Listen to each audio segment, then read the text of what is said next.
Warning, this video is intentionally made negative to show the worst of Back 4 Blood. If you care about Back 4 Blood and think that Back 4 Blood is a good game, then please refer to this video where I talk about everything that is good about the game.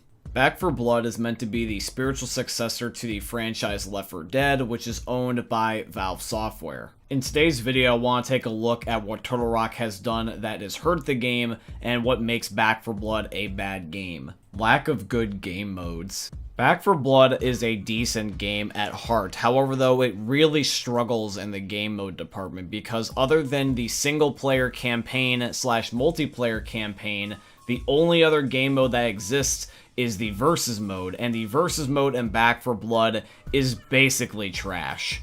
When Turtle Rock announced that the versus mode was not going to be a traditional campaign versus mode that it was in Left 4 Dead, and instead was going to be different, which was almost very similar in a sense to versus survival, which was the new game mode that was added into Left 4 Dead 2's Last Stand update, people were disappointed, to put it gently. Most people, though, just flat out despised this change and were extremely pissed.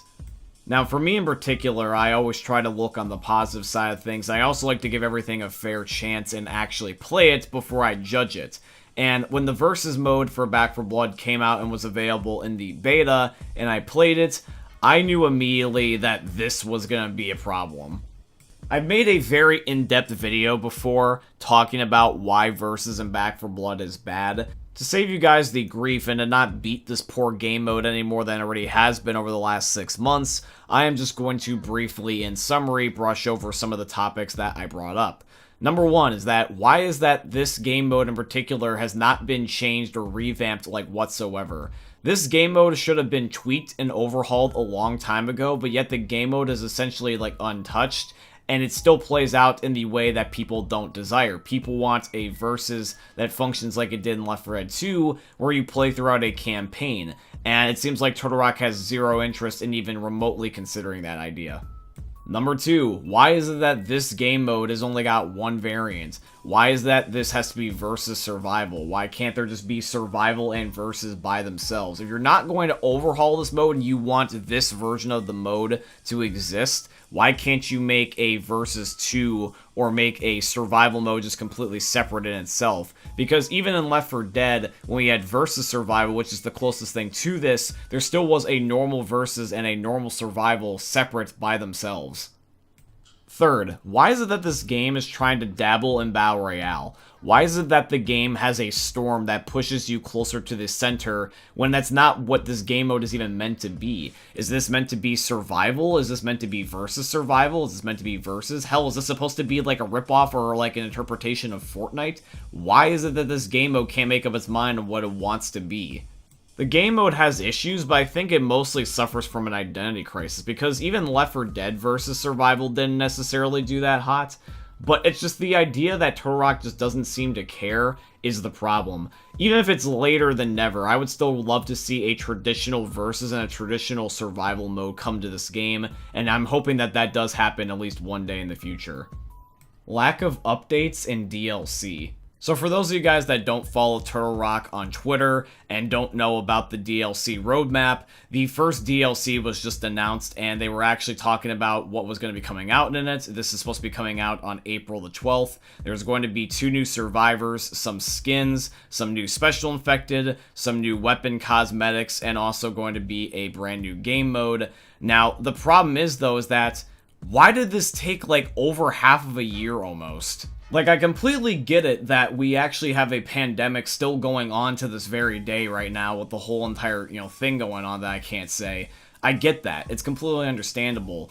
But Turtle Rock, you gotta understand, man, is that 6 months is a long time in internet time. Like, new games come out by then, and then you kind of like lose your like trendy vibe that you got going for you, and then your game's not so new anymore, and then you end up having your game be overshined. I mean, take a look at the recent example in the last year about like with Fall Guys getting overtaken by Among Us. Fall Guys is a game I love near and dear, and I think that the game is still fun to this very day, and I personally enjoy it more than Among Us, but Among Us caught steam, became the more trendy game, and overshadowed Fall Guys, and then boom, Fall Guys just disappeared off the face of the earth. Now, I know you also have kept up to date with the game with hot fixes and even doing cute little things such as your Christmas update and your Valentine's Day update, but a lot of people, you have to understand, have a really short attention span. That's not to necessarily throw a diss out to anybody, but just the way that the internet is going, and just the way that just the world has been going, is that, especially in the last 2 years, we're literally training ourselves to just expect everything to be given to us instantly in a certain way. If that's not meant, we go to someone else or something else that can do that very service. Now, yes, I understand that the game was probably ending up getting a delay because of all the events going on in the world right now. Plus, also, it wasn't that the game was trying to split up its content that should have been on the disc and spread it out as DLC and basically fluffing the game. And of course, this list is intentionally trying to be negative for the opposite effect of the other video. But legitimately, though, I mean, it is a kind of a fair thing to say. It's just like Turtle Rock, like, if you're planning on having your next 3 DLCs also be spaced out by 6 months, I can't imagine, like, what other games will overtake Back 4 Blood in literally about a year, because if the last DLC comes out 2 years from release, that's gonna be in 2023, man. Like, there's gonna be probably, like, 3 new Call of Duties, and there's probably gonna be, like, 2 new Battlefield games, which are gonna be a lot more popular of an IP than Back 4 Blood is, for example. Not allowing mods. Now, this is more of a Warner Bros. Thing than a Turtle Rock thing, because Turtle Rock themselves have already said that they're completely cool with modding, and that they would be open to the idea of modding Back 4 Blood. Hell, we've already found out that you can already mod Back 4 Blood, because as early as the alpha, someone actually managed to get mods working for the game, but Warner Bros. Got upset, and they not only removed the ability to do this, but they also banned the guy. Like, I've seen some stupid big forehead decisions before, but this is just something that just takes the cake. Why are we not allowed to help the devs make content for the game that we enjoy? You could legitimately make Back 4 Blood so much more better if you allowed the ability to have mods. If you could have mods, you could end up having custom characters that you would want to end up having, cool custom gun skins, you could full on add in brand new maps in your own DLCs. But of course, I'm pretty sure what this is going to be coming back down to is going to be money. Why allow someone to make content for you and make it so that way it's for free and everyone can play it, so that way you can end up enjoying the game and being able to end up paying for less, when you could end up charging for DLC packs that you have to be specifically getting from the development team in order to end up making a paycheck for your CEOs. Or maybe it's perhaps that they don't want to make it where people can get into the game files and outsource their content so that way they can make mods of it on things like Left 4 Dead, for example. And if that's the case, then newsflash, Warner Bros., that's already happening. There's several mods about Back 4 Blood being on Left 4 Dead 2 as we speak, and people are currently working on porting over full entire maps over to that game, so you can't stop anybody no matter how hard you try. Someone will crack it eventually. Game mode difficulties. Now, Back 4 Blood has improved in the game mode difficulties department, however, though, the game at times is still sometimes just way too damn difficult. In fact, it seems like the game is only trying to get harder because recently with the announcement of their brand new DLC update that's going to be coming on April the 12th, one of the things they're adding in is another game mode difficulty that makes the game even harder called No Hope, which is supposed to be even more difficult than the current highest game mode called Nightmare. And it's baffling to me because I'm thinking to myself being like, I'm still at times struggling to beat the game on Veteran. Now, does that mean that I am bad? Does that mean that I just need to suddenly get good? No, it doesn't mean that. It just means that the game is just naturally stronger enemies and naturally, like, harder AI, and I get that, and I understand that. But there's just...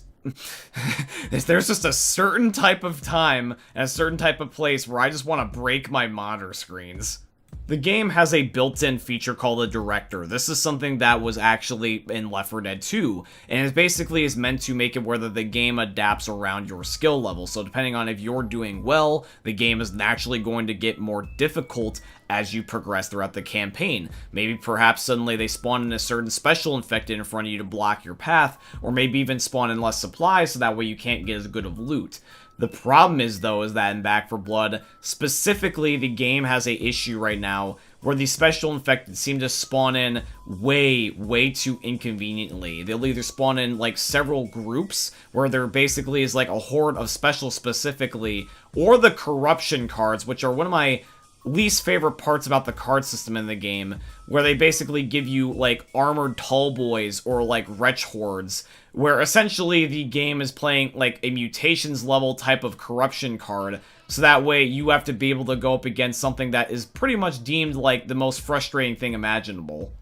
This would make more sense if you were to make these corruption cards literally into separate game modes, like how Left 4 Dead had back with mutations. Like, for example, if you want to have a mode that's just nothing but wretch hordes, make that a mutation mode. Don't put that in just the standard game, because it should be a choice to play against that, not just something that's just the luck of the draw within the normal game modes. In my humble opinion, instead of working on a game mode that's even more difficult than Nightmare, Turtle Rock should actually be working on a game mode that's in between Veteran and Nightmare. Kind of like a advanced level difficulty, like how that there was in Left 4 Dead 2. Because in Left 4 Dead there was 4 difficulties. There was easy, normal, advanced, and expert. And right now we only have got 3 game modes in the game. So instead of having the 4th one be even harder than the hardest game mode already, where you basically have to end up having a line of G Fuel and snort it like it's crack cocaine while you have a catheter in your crotch and you don't have to leave to take a bathroom break, I would still love to have an advanced mode so I can still snort my G Fuel, but just minus the catheter.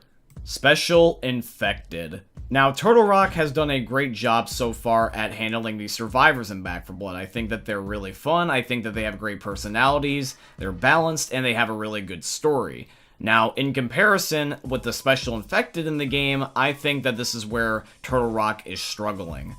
However, to be fair, I will say is that I do enjoy looking on Twitter to find these, which are essentially the lore-based, like, tweets that they end up having about their Special Infected. These are supposed to be basically what would be like a journal entry from a survivor describing the Special Infected that are within the world and why that they're kind of doing what they do and the way that they ended up becoming this exact version of a Special Infected. I like these, and these are definitely cool, but I would like to see this be improved. The reason why I say this is because not everyone uses something like Twitter, for example. Yes, I understand it's extremely popular with the masses, but not everyone's going to use one specific social media platform. And a lot of people, though, even though they don't use the social media platforms that you promote your games on, everyone that does play your game does pay attention to the story when it's in the game itself. I think if you were to implement a feature where, like, for example, if you put these journals, like, digitally in the game somehow, like, almost like a collectible that you could find, like survival journals, if you could end up having, like, an in-game collectible, such as getting all 10 survival journals or something like that, themed after, like, all the different Special Infected, and then you end up getting an achievement, that would be something not only cool for achievement grinding and just something to do in-game, but that would still reinforce the lore without having to go onto something such as Twitter. And plus also, this is just a pet peeve of mine, but why is it that when you end up having Special Infected in this game, Turtle Rock, that some are basically like just slightly different versions of the exact same Infected? I like the idea that you have kind of like Infected that are themed after some of the Left 4 Dead ones, with the Tall Boy basically being the Charger, the Hawker essentially being the Hunter / a Jockey mix, and then you also end up having it where you have the Wretch, which is basically the Boomer. I like that. But why is it that some of your Special Infected, though, have, like, 2 other versions where they look almost identical? Some of these things where there's, like, 3 versions of a Tall Boy, and 3 versions of a Wretch, and 3 versions of a Hawker, why is it that there's these in the game when you could just make a whole nother Special Infected, like, body? Like, why do they have to look so similar? This seems just kind of lazy.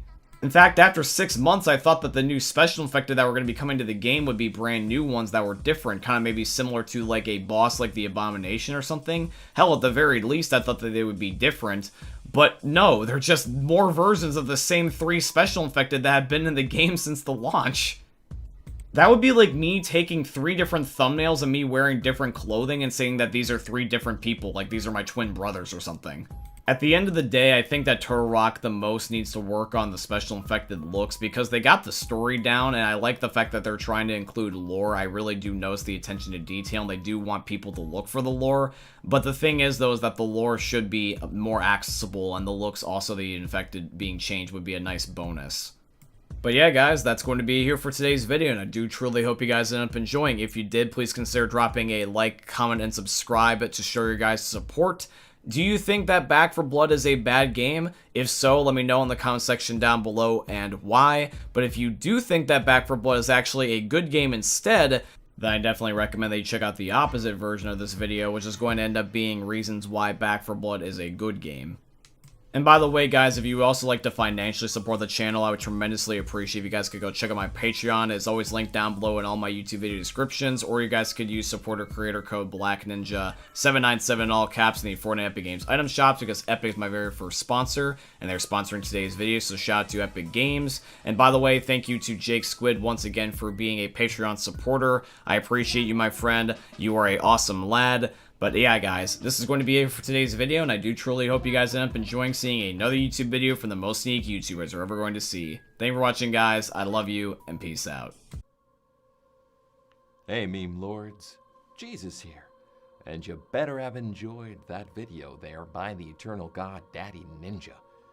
You should probably subscribe too, or the mighty Moab will come for your balls. If you enjoyed the video, you might like it too. And give me the memes. Flash, bang, boom!